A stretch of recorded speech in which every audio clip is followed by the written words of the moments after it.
ਇਸ ਦੇ ਵਿੱਚ ਕੁੱਲ 152 ਸਕੂਲ ਦੇ ਮੇਲ ਕਾਉਂਸਲਰਸ ਤੇ ਫੀਮੇਲ ਕਾਉਂਸਲਰਸ ਭਾਗ ਲੈ ਰਹੇ ਨੇ। ਔਰ ਸਾਡੇ ਅੱਜ ਦੇ ਮੁੱਖ ਮਹਿਮਾਨ ਜਿਹੜੀ ਕਿ ਸਾਡੇ ਸਭ ਦੇ ਲਈ ਬੜੇ ਮਾਣ ਦੀ ਗੱਲ ਹੈ ਕਿ doctor GS Kapoor retired civil surgeon Nawanshahr ਉਹ ਸਾਡੇ ਵਿੱਚ ਵਿਰਾਜਮਾਨ ਹੈ। ਮੈਂ ਚਾਹਾਂਗਾ ਕਿ ਦਿਲ ਦੀ ਗਹਿਰਾਈਆਂ ਤੋਂ ਜ਼ੋਰਦਾਰ ਤਾਲੀਆਂ ਨਾਲ ਸਰ ਦਾ ਸਵਾਗਤ ਕੀਤਾ ਜਾਵੇ। ਸਾਡੇ ਅੱਜ ਦੇ ਜਿਹੜੇ ਰਿਸੋਰਸ ਪਰਸਨ ਬਾਰੇ ਵੀ ਤੁਹਾਨੂੰ ਦੱਸਿਆ ਗਿਆ ਹੈ ਕਿ ਮੈਡਮ ਚੇतना शर्मा जी, मैडम नवनीता सूद जी, चंद्र जी और माइंड मैंटर्स तो मिसिस स्वीन सैनी वो भी साडे विच आउणगे। जिहड़ा साडा अज दा ये प्रोग्राम है AEP एडोलसेंट्स दे जिहड़े नाल बच्चों नाल संबंधित, क्योंकि साडे कोल स्कूलों दे विच 6वीं तो लैके 12वीं तक टीनेजर सारे हुंदे ने। इन्हां बच्चों दीयां जिहड़ियां प्रॉब्लम्स है घर दियां तो इलावा स्कूल टीचर्स जिहड़ा है वो बहुत ही वधिया ढंग नाल समझदा है। बच्चे की परसनैलिटी की डिवेलपमेंट दे विच साडे टीचर्स का बहुत ही ज़्यादा अहम रोल है बच्चों के लिए, क्योंकि बच्चा हर तरह के पीयर प्रेशर और स्ट्रैस के विचों निकलता है। उहदे विच कई चेंजेस, कोई फिजिकल मैंटल जिन्नियां भी साइकोलॉजिकल चेंजेस आंदियां ने उन्हां सारियां चेंजेस दे नाल सानू डील करना पैंदा है। इस करके अज का जिहड़ा ये सैमीनार है ये साडे सारियां लई बहुत ही ज़्यादा इंपॉर्टेंट है। सारे टीचर साहबान बच्चे का भविष्य बनाने च उन्होंने बहुत बड़ा रोल है। अज जे मैं इत्थे खड़ा स्टेज ते तो मैं भी अपने teacher they you can't come to this stage at this level. So teachers को मैं बहुत बधाई देना कि वो नेशन बिल्ड करते हैं and they are future for the child, क्योंकि सारा समा बच्चा अपना टीचर्स के नाल ही बतीत करता है। जिद्दां जिद्दां उहदी एज बढ़ती है टीचर्स नाल दी अटैचमेंट ज़्यादा हो जाती है पेरेंट्स के नालों घट के। जो मैं सोचदा absence of disease it means you are physically and mentally and psychology and socially you are well being. So सारे ही फैक्टर कवर होंगे ये हैल्थ दे विच। एक बहुत वड्डी गल है मैं तुहानूं दसना चाहना है कि लोकी हैल्थ नूं जिहड़ी मैंटल हैल्थ है और फिजिकल हेल्थ है ये टोटली डिपेंडेंट है reciprocal to each other. Psychiatrist कहते ने अगर माइंड हैल्दी है तो बॉडी हैल्दी, अगर माइंड अनहैल्दी है तो बॉडी भी अनहैल्दी है। जे बॉडी अनहैल्दी है तो माइंड भी जड़ा है वो अनहैल्दी होएगा। तुसी अगर बीमार हो, शरीर दुख हो तो तुसी साइकोलॉजिकली भी डाउन होंदे हो कि यार किहड़ी बीमारी लग गई मैं। अगर तुसी दिमागी तौर पर परेशान हो तो तुहाडी बॉडी भी काम नहीं करेगी, you will lethargic to that. So मेरी गल नाल तुसी सहमत हो गए कि हैल्थ जिहड़ी है मैंटल तो फिजिकल बहुत ठीक होनी चाहिए है for the development for the wellbeing society वास्ते। सो हैल्थ तो आप शुरू किया सीगा। वट इज़ हेल्थ वो मैं तुहानूं दस दिता कि हेल्थ का है। ये आप जो एज ग्रुप है एडोलसेंस आप लैने 10 to 19 years age early middle, क्योंकि there is lot of queries in this age group. ये सारी एज जी ग्रुप हैगी है एकदम ट्रांजिट जी फेज हैगी है। चाइल्डहुड तो जो बच्चा एडोलसेंस आता है उस तो बाद वो अडल्ट बन के अगे ओदी मिडल एज जाता है, अगे ओल्ड एज जाता है। वो सीक्वेंस ऑफ जो चलता है लाइफ का वो एक पासे चलता है। बेसिकली जो है आप एडोलसेंस पीरियड कवर करना है। जो वट इज एडोलसेंस? एडोलसेंस का मतलब है कि बच्चा चाइल्डहुड तो immediately each respect he is growing. और अगर असी इस ग्रोथ को चंगी तरह नहीं स्टबल करते, नहीं स्टडी करते या इनू नहीं देखते तो बच्चे की ग्रोथ डेफिनेटली वो रुक जाएगी, रिटार्ड हो जाएगी आइदर मेंटली और फिजिकली। और तुसी देखिया होना जो बच्चे बीमार रहते हैं फिजिकली या मेंटली उन्होंने अटेंडेंस, उन्होंने बिहेवियर, उन्होंने सोसाइटी च मूव करना, उन्होंने एजुकेशन सिस्टम, उन्होंने किसी सर्कुलर एक्टिविटी पार्ट लेना वो सारा ही खत्म हो जाता है। सो ये जो पीरियड है इनू आप स्टडी करना है हेल्थ पॉइंट ऑफ व्यू उत्ते ਕਿ ਕੀ ਇਹ 'ਚ ਆਪਾਂ ਕਰ ਸਕਦੇ ਹਾਂ, ਬੱਚਿਆਂ ਨੂੰ ਆਪਾਂ ਕਿੱਦਾਂ ਹੈਲਥ ਬਾਰੇ ਦੱਸਾਂਗੇ। It takes time to come out in the nature form. ਜਦੋਂ ਅੱਗੇ ਅੱਗੇ ਆਉਂਦਾ ਹੈ ਬੱਚਾ, ਉਹਨੂੰ ਸਾਰੀ ਡਿਵੈਲਪਮੈਂਟ ਪਤਾ ਲੱਗਦੀ ਹੈ, ਉਹ ਬੈਠਣਾ ਸ਼ੁਰੂ ਕਰਦਾ ਹੈ, ਪਹਿਚਾਨਣਾ ਸ਼ੁਰੂ ਕਰਦਾ ਹੈ, ਘੁਟਨੇ ਪਾਰ ਚੱਲਦਾ ਹੈ, ਫਿਰ ਸਟੈਂਡਿੰਗ ਕਰਦਾ ਹੈ, ਫਿਰ ਵਾਕ ਕਰਦਾ ਹੈ। ਡਿਵੈਲਪਮੈਂਟ ਆਫ ਮਾਈਲਸਟੋਨਸ ਹੁੰਦੇ ਉਹਨੂੰ ਕਹਿੰਦੇ ਅਸੀਂ। ਅਦਰਵਾਈਜ਼ ਜਦੋਂ ਬੱਚਾ ਇਸ ਗਰੋਹ 'ਚ ਆਉਂਦਾ ਹੈਗਾ, ਬ੍ਰੇਨ ਦੀ ਡਿਵੈਲਪਮੈਂਟ ਜਿਹੜੀ ਆ ਉਹ ਨਿਊਰਨਸ ਹੁੰਦੇ ਆ। There are billions of neurons, 1 million neurons ਹੁੰਦੇ ਆ ਨਿਊ ਬੋਰਨ ਦੇ ਵਿੱਚ। ਔਰ ਜਿੱਦਾਂ ਜਿੱਦਾਂ ਗਰੋ ਹੁੰਦੇ ਆ ਉਹ ਡਿਵੈਲਪਮੈਂਟ ਹੋਈ ਜਾਂਦੀ ਹੈ ਬੱਚਿਆਂ ਦੀ ਆਹਿਸਤਾ ਆਹਿਸਤਾ। ਆਪਾਂ ਕਹਿੰਦੇ ਇਸ ਏਜ ਗਰੁੱਪ 'ਚ ਬੱਚਿਆਂ ਦੀ ਲਰਨਿੰਗ ਪਾਵਰ ਔਰ ਸਮਝਣਾ, ਪਰਸੈਪਸ਼ਨ ਬਹੁਤ ਅਰਲੀ ਹੁੰਦੀ ਹੈ, ਬੜੀ ਛੇਤੀ ਪਿਕਅਪ ਕਰਦੇ, ਕਿਉਂਕਿ ਜਿਹੜੇ ਨਿਊਰਨਸ ਗਰੋ ਕੀਤੇ ਹੁੰਦੇ ਆ ਉਹਨਾਂ ਦੀ ਜਿਹੜੀ ਕਨੈਕਟੀਵਿਟੀ ਹੈਗੀ ਆ, ਇੰਟਰਨਿਊਰਲ ਕਨੈਕਸ਼ਨ ਜਿਹੜਾ ਹੈਗਾ, it ਇਨਕਰੀਜ਼ਿਸ, transfers firm the one person to another person through blood। Injectable form च भी हो सकती है, सेक्सुअल ट्रांसमिशन भी हो सकती है। ड्रग्स ਜਿਹੜੇ ਆ ਪੈਡਲਰਸ ਲਗਾਉਂਦੇ ਆ, ਜਿਹੜੇ ਬਾਹਰ ਬੈਠੇ ਆ, ड्रग अब्यूज, दे यूज डिफरेंट ड्रग्स। और कॉमन बड़ा है क्योंकि you get the drug easily available from the chemist. कोई भी तुसी लैके उन्होंने आईवी इंजेक्ट कर लो, फोर्टबिन compose, it has come down, the ratio is very much coming down। Why? The government has taken strict control of the analgesics, the sedatives। ਆਪਾਂ ਕੋਈ ਵੀ sedative ਅੱਜ ਦੀ date ਦੇ ਵਿੱਚ ਕੈਮੀ ਸ਼ਾਪ ਤੋਂ ਨਹੀਂ ਲੈ ਸਕਦੇ। You can't buy a sedative from a chemist shop without the prescription of a doctor।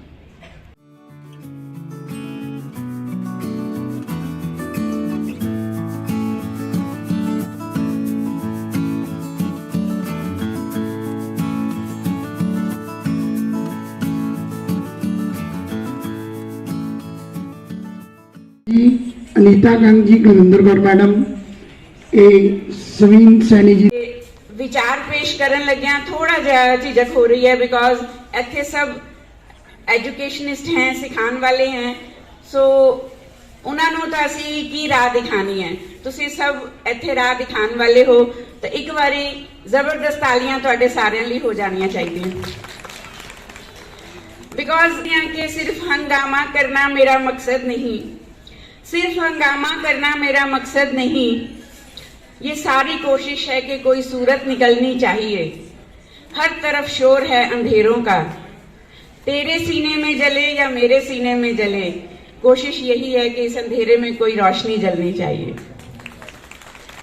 जदों भी असी अज दे माहौल की गल करते हैं, मेरे बहुत ही प्यारे दोस्त असी कह सकते हैं राजन जी नूं, ਇੱਥੇ ਬੱਚਿਆਂ ਲਈ ਉਹ ਹੈਡਮਾਸਟਰ ਹੋਣਗੇ ਲੇਕਿਨ ਸਾਡੇ ਜ਼ਿੰਦਗੀ ਦਾ ਇੱਕ ਬਹੁਤ ਹੀ ਅਹਿਮ ਹਿੱਸਾ ਹੈ, ਕਿਉਂਕਿ ਇਹਨਾਂ ਨੇ ਵੀ ਸਾਨੂੰ ਆਪਣੇ ਹਰੇਕ ਰੋਲ ਦੇ ਰਿਸਪੌਂਸਿਬਿਲਿਟੀ ਦੇ ਵਿੱਚ ਬਹੁਤ ਕੁਝ ਸਿਖਾਇਆ ਹੈ।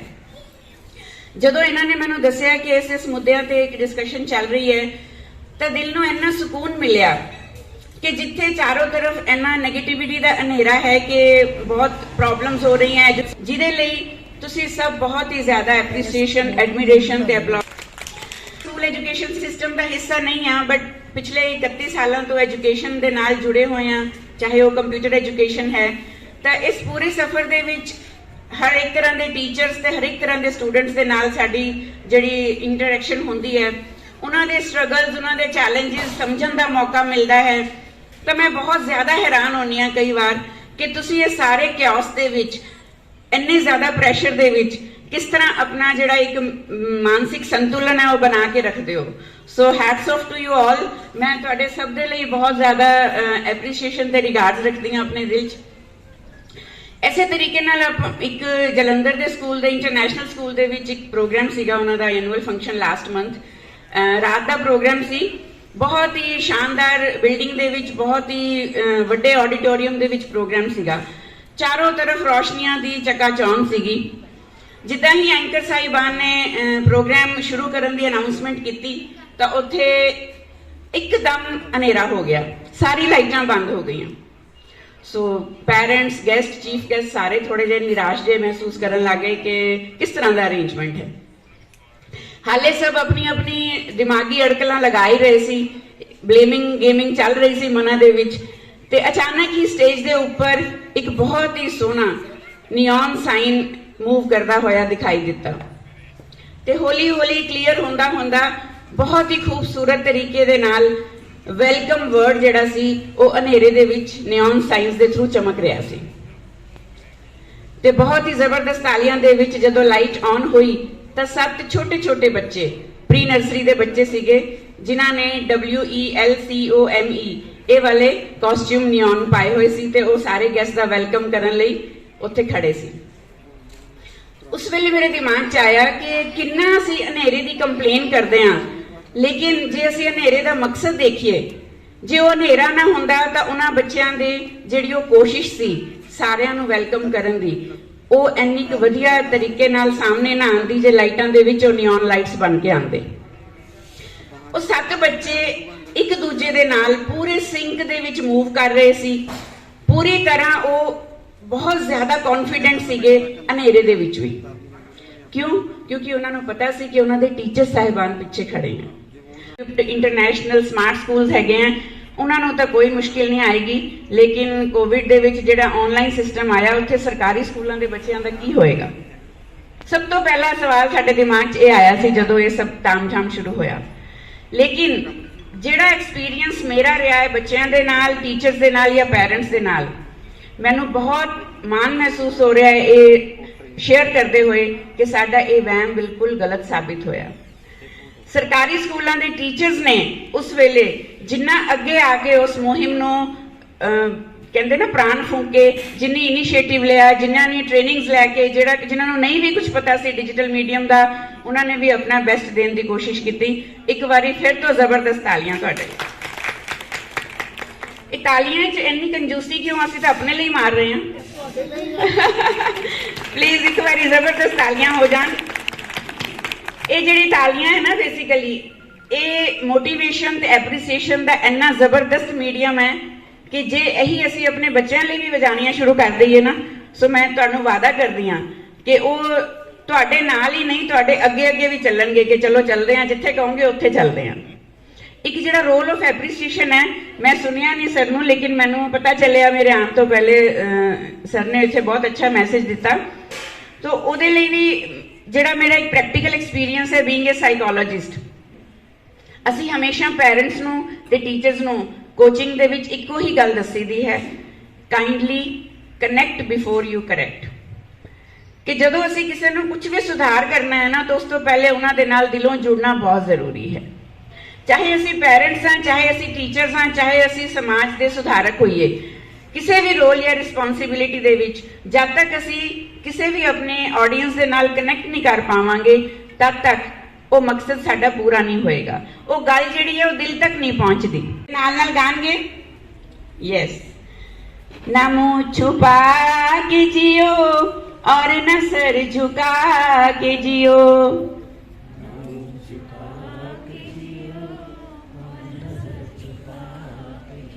एक बारी होर ना मुंह छुपा के जियो और न सर झुका के जियो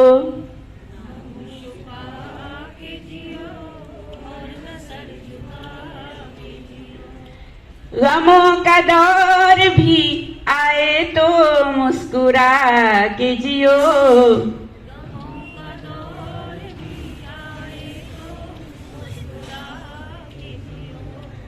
ना मुंह छुपा के जियो और न सर झुका के जियो थैंक यू सो मच जबरदस्त तालियां तुहाडे सब लई सो हमेशा याद रखना कदे ना सोचो कि मैं काफी अकेला हूं हमेशा सोचो मैं अकेला ही काफी हूं thank you so much Stress management of adolescent. So without taking much time, let's start. There are two words. One is adolescence. As per Government of India and WHO, their age ranges from 10, whereas Government of India in National Youth Policy, their age lies in between 13 to 19. Now the question arises what this period phase hai kya? This is the phase when adolescents start desiring. He starts dreaming. He starts framing his needs, his interest, his ability, his capability. This is the golden phase of any individual's life. This is also known as transitional phase. So why this age is transitional one? Because ना वो child है, ना ही वो adult है. This is the period when he is suffering with stress and strain, when he or she suffers with conflicts. So here, role of teacher is very important, very precious, very crucial. I will not much discuss on this period and how to manage stress in adolescent. Now question arises, what do we understand by many of us in our daily routine? But when time comes to describe it, we fail to define it. Because it comprises of 3 words. जब हम stress की बात करते हैं तो इसमें 3 words हैं. अब वो 3 वर्ड्स कौन से हैं? Conflict. We all are very much aware what is personality. Personality is total sum of an individual. It includes all the aspects, whether it's social, emotional, aesthetic, intellectual. Or we can say how one reacts, how one thinks, how one behaves, etc. This is personality. Second is environment. When we talk about environment in stress, environment here stand for the physical surroundings. वो surrounding जिसमें बच्चा grow कर रहा है.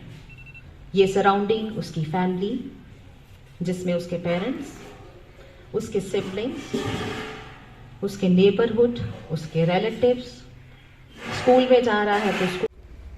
Centre government the ministry of MHRD ਦਾ ਇਹ plan ਹੈ 2005 ਦੇ ਵਿੱਚ ਸਟਾਰਟ ਹੋਇਆ ਸੀ ਔਰ ਸਟੇਟ ਏਡਸ ਕੰਟਰੋਲ ਸੁਸਾਇਟੀ ਦੇ ਥਰੂ SCRT ਦੇ ਥਰੂ ਇੱਕ ਪੂਰੇ ਸੈਸ਼ਨ ਦੇ ਵਿੱਚ 16 ਘੰਟੇ ਦਾ ਕਰਿਕੂਲਮ ਮੋਡਿਊਲ ਜੋ NCERT ਨੇ ਤਿਆਰ ਕੀਤਾ ਹੈ ਉਹਦੇ ਆਧਾਰਿਤ ਹੈ. ਜਿੱਦਾਂ ਮੇਰੇ ਤੋਂ ਪਹਿਲਾਂ ਬੁਲਾਰੇ ਨੇ ਦੱਸਿਆ ਬੜੀ ਅੱਛੀ ਇਨਫੋਰਮੇਸ਼ਨ ਇਹਨਾਂ ਨੇ ਦਿੱਤੀ ਔਰ ਬਾਰ-ਬਾਰ ਇਸ ਗੱਲ ਤੇ ਜ਼ੋਰ ਦਿੱਤਾ ਕਿ ਐਡੋਲਸੈਂਟ ਬੱਚਾ ਜਿਹੜਾ ਹੈ ਉਹਦੇ ਮਨ ਦੇ ਵਿੱਚ ਬਹੁਤ ਸਾਰੇ ਪ੍ਰਸ਼ਨ ਹੁੰਦੇ ਆ, ਬਹੁਤ ਸਾਰੀ ਉਲਝਣ ਹੁੰਦੀ ਹੈ, ਉਹਨੂੰ ਸਮਝ ਨਹੀਂ ਆ ਰਿਹਾ ਹੁੰਦਾ ਵੀ ਹੋ ਕੀ ਰਿਹਾ. ਤੇ ਉਹਦੀਆਂ ਉਲਝਣਾਂ ਨੂੰ ਸੁਲਝਾਉਣਾ, ਉਹਦੀ ਜੋ ਜ਼ਰੂਰਤ ਹੈ ਉਹਨੂੰ ਪੂਰਾ ਕਰਨਾ, ਇਹ AEP ਦਾ ਪ੍ਰੋਗਰਾਮ ਹੈ. ਉਸ ਨੂੰ ਇਸ ਕਾਬਲ ਬਣਾਉਣਾ, ਸਕਿੱਲਸ ਡਿਵੈਲਪ ਕਰਨਾ ਕਿ ਉਹ ਇੱਕ ਜਾਗਰੂਕ ਨਾਗਰਿਕ ਬਣ ਸਕੇ. ਉਹਦੀ sexual health, mental health, prevention from drugs, HIV AIDS ਤੋਂ ਦੂਰ ਰਹਿਣਾ ਔਰ ਹੋਰ ਫਿਜ਼ੀਕਲ ਜਿਹੜੀ ਉਹਦੀ ਹੈਲਥ ਹੈ ਉਹ ਸਾਰੇ ਉੱਪਰ ਇਹ ਪ੍ਰੋਗਰਾਮ ਜਿਹੜਾ ਹੈ ਉਹ ਪ੍ਰੋਗਰਾਮ ਦੇ ਥਰੂ ਇਸ਼ੂਜ਼ ਜਿਹੜੇ ਹੈ ਉਹ ਡੀਲ ਕੀਤੇ ਜਾਂਦੇ ਹਨ. ਐਡੋਲਸੈਂਟ ਏਜ ਕਿਹੜੀ ਮੰਨੀ ਗਈ ਹੈ? ਸ਼ਾਇਦ ਇਸ ਤੋਂ ਪਹਿਲਾਂ ਡਾਕਟਰ ਸਾਹਿਬ ਨੇ ਵੀ ਦੱਸਿਆ ਹੋਣਾ. ਕਿਹੜੀ ਏਜ ਗਰੁੱਪ ਹੈ ਜੀ ਐਡੋਲਸੈਂਟ ਦਾ? 10 ਤੋਂ 19 ਸਾਲ. 10 ਤੋਂ 19 ਸਾਲ ਦਾ ਬੱਚਾ ਐਡੋਲਸੈਂਟ ਏਜ ਗਰੁੱਪ ਦੇ ਵਿੱਚ ਆਉਂਦਾ ਹੈ. ਉਹ ਅੱਜ ਕੱਲ ਵੈਸੇ ਥੋੜਾ ਜਿਹਾ ਅੱਗੇ ਪਿੱਛੇ ਹੋ ਗਿਆ ਹੋਇਆ ਮਾਹੌਲ ਦੇ ਅਕੋਰਡਿੰਗ. 9 ਸਾਲ ਵਾਲਾ ਬੱਚਾ ਵੀ ਕਈ ਵਾਰ ਅਸੀਂ ਮੰਨ ਕੇ ਚੱਲਦੇ ਹਾਂ ਔਰ ਉਧਰੋਂ 19 ਤੋਂ ਥੱਲੇ 17 ਤੱਕ ਰਹਿੰਦਾ ਹੈ, ਉਸ ਤੋਂ ਬਾਅਦ ਅੱਗੇ ਚਲਾ ਜਾਂਦਾ ਹੈ. ਲੇਕਿਨ ਮੇਨ ਗੱਲ ਇਹ ਹੈ ਕਿ end of childhood and start of adulthood ਦੇ ਵਿਚਕਾਰ ਵਾਲਾ ਜੋ ਗਰੁੱਪ ਹੈ, ਜੋ ਏਜ ਗਰੁੱਪ ਹੈ, ਉਹ ਐਡੋਲਸੈਂਟ ਬੱਚਾ ਉਹਨੂੰ ਮੰਨਿਆ ਗਿਆ ਹੈ. ਤੇ ਉਹਨਾਂ ਨੂੰ ਐਕਟੀਵਿਟੀਜ਼ ਦੇ ਵਿੱਚ ਘੱਟ ਇਨਵੋਲਵ ਕਰਨਾ. ਲੇਕਿਨ ਇਹਦਾ ਮਤਲਬ ਇਹ ਨਹੀਂ ਹੈ ਕਿ ਜੇ ਉਹਨਾਂ ਨੂੰ ਕੋਈ ਪ੍ਰੋਬਲਮ ਹੈ ਤਾਂ ਪ੍ਰੋਬਲਮ ਹੱਲ ਨਹੀਂ ਕਰਨੀ. ਬੀਇੰਗ ਅ ਨੋਡਲ ਅਫਸਰ, ਬੀਇੰਗ ਅ ਐਜੂਕੇਟਡ ਮੈਨ ਜਾਂ ਟੀਚਰ ਅਸੀਂ ਕਹਿੰਦੇ ਆ, ਉਹਨਾਂ ਦੇ ਦੋਸਤ, ਫੈਸਿਲੀਟੇਟਰ, ਜੇ ਉਹਨਾਂ ਨੂੰ ਕੋਈ ਪ੍ਰੋਬਲਮ ਆਉਂਦੀ ਹੈ ਤਾਂ ਹੱਲ ਕਰਨੀ ਹੈ. ਲੇਕਿਨ ਟੈਕਨੀਕਲੀ, ਆਫੀਸ਼ੀਅਲੀ ਇਹ ਜਿਹੜਾ ਹੈ 8ਵੀਂ 9ਵੀਂ ਔਰ 11ਵੀਂ ਦੇ ਬੱਚਿਆਂ ਦੇ ਉੱਪਰ ਇਹ AEP ਲਾਗੂ ਕਰਨਾ. ਡਾਕਟਰ ਮੈਡਮ ਨੇ ਦੱਸਿਆ ਕਿ ਆਇਡੈਂਟੀਟੀ ਇਸ਼ੂਜ਼ ਇਸ ਏਜ ਦੇ ਵਿੱਚ ਬਹੁਤ ਜ਼ਿਆਦਾ ਹੁੰਦਾ ਹੈ. ਬਿਲਕੁਲ ਸਹੀ ਗੱਲ ਹੈ. ਉਹਨੂੰ ਇਹ ਨਹੀਂ ਪਤਾ ਲੱਗਦਾ ਮੈਂ ਹੈ ਕੌਣ. ਆਇਡੈਂਟੀਟੀ ਨਹੀਂ ਉਹ ਆਪਣੀ ਫਿਕਸ ਕਰ ਪਾਉਂਦਾ. ਛੋਟੇ ਬੱਚਿਆਂ ਨਾਲ ਖੇਡਦਾ ਹੈ ਤਾਂ ਉਹ ਕਹਿੰਦੇ ਜੀ ਭਾਜੀ ਵੱਡਿਆਂ ਕੋਲ ਜਾਂਦਾ ਤਾਂ ਉਹ ਕਹਿੰਦੇ ਜੀ ਛੋਟੇ ਕੋਲ ਜਾਓ। ਘਰ 'ਚ ਕੁਝ ਸ਼ਰਾਰਤ ਕਰਦਾ ਹੈ ਤਾਂ ਮਾਤਾ ਜੀ ਕਹਿੰਦੇ ਹੈ ਹੁਣ ਤੂੰ ਵੱਡਾ ਹੋ ਗਿਆ। ਉਹ ਕਹਿੰਦਾ ਸਕੂਟਰ ਦੇ ਮੈਂ ਬਾਜ਼ਾਰ ਜਾਣਾ, ਤੂੰ ਹਜੇ ਛੋਟਾ ਹੈ। ਯਾਨੀ ਉਹਨੂੰ ਇਹ ਨਹੀਂ ਪਤਾ ਲੱਗ ਰਿਹਾ ਕਿ ਮੈਂ ਛੋਟਾ ਹਾਂ ਜਾਂ ਮੈਂ ਵੱਡਾ। ਉਹਦਾ ਆਇਡੈਂਟੀਟੀ ਇਸ਼ੂਜ਼ ਹੈ, ਫਰਸਟ੍ਰੇਟਡ ਹੈ, ਉਹਦੇ ਬੋਡੀ ਚੇਂਜਸ ਆ ਰਹੇ ਹੈ, ਸਾਈਕੋਲੋਜੀਕਲ ਚੇਂਜਸ ਹੋ ਰਹੇ ਹੈ, ਦਿਮਾਗ ਦੇ ਵਿੱਚ ਬਹੁਤ ਮੁੰਨਾ ਬਾਈ MBBS ਵਾਲਾ ਜਿਹੜਾ ਲੋਚਾ ਚੱਲ ਰਿਹਾ, ਕੈਮੀਕਲ ਲੋਚਾ ਚੱਲ ਰਿਹਾ। ਔਰ ਉਸ ਸਥਿਤੀ ਦੇ ਵਿੱਚ ਜੇ ਅਸੀਂ ਉਹਨੂੰ ਇਕੱਲਾ ਛੱਡ ਦਈਏ ਤਾਂ ਇਹਦਾ ਮਤਲਬ ਹੈ ਫਿਰ ਅਸੀਂ ਆਪਣੇ ਫਰਜ਼ ਪੂਰੇ ਨਹੀਂ ਕਰ ਸਕਾਂਗੇ ਔਰ ਫਿਰ ਬਾਅਦ ਦੇ ਵਿੱਚ ਅਸੀਂ ਹੀ ਪਛਤਾਉਣਾ ਹੈ ਜਿਲੇ ਸਾਨੂੰ ਸਾਡੀ ਆਪਣੀ ਗਲੇ ਦੀ ਚੇਨ ਕਿਸੇ ਨੇ ਖੋਣੀ ਹੈ। समंदर सारे शराब होते तो सोचो कितना बवाल होता, हकीकत सारे ख्वाब होते तो सोचो कितना बवाल होता। किसी के दिल में क्या छिपा है ये तो खुदा ही जानता है, ये दिल बेनकाब होते तो सोचो कितना बवाल होता। थी खामोशी हमारी फितरत इसलिए निभ गई बरसों लोगों से, हमारे मुंह में भी जुबान होती तो सोचो कितना बवाल हो।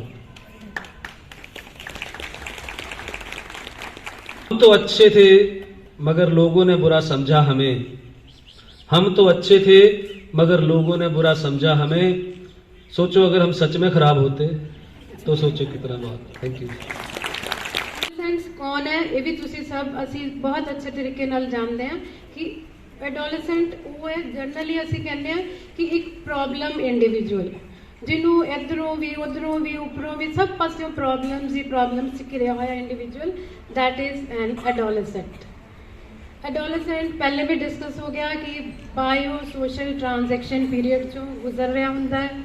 सो उसका उहदे उत्ते बहुत तरह के प्रैशरस हुंदे हैं, ना वो चाइल्डहुड एज विच है ना वो एडल्टहुड एज विच है, उन्होंने समझ नहीं आता कि मैं कित्थे है ना। सो ये चीज़ां डिस्कस हो गई है, इनू इन शॉर्ट बस मैं पॉइंट आउट करके मेन फोकस जिहड़ा वो इन्हां लई असीं की कर सकते हैं लाइफ स्किल्स या इन्हां दा पॉजिटिव बिहेवियर प्रमोट करन लई की कुछ असीं कर सकते हैं।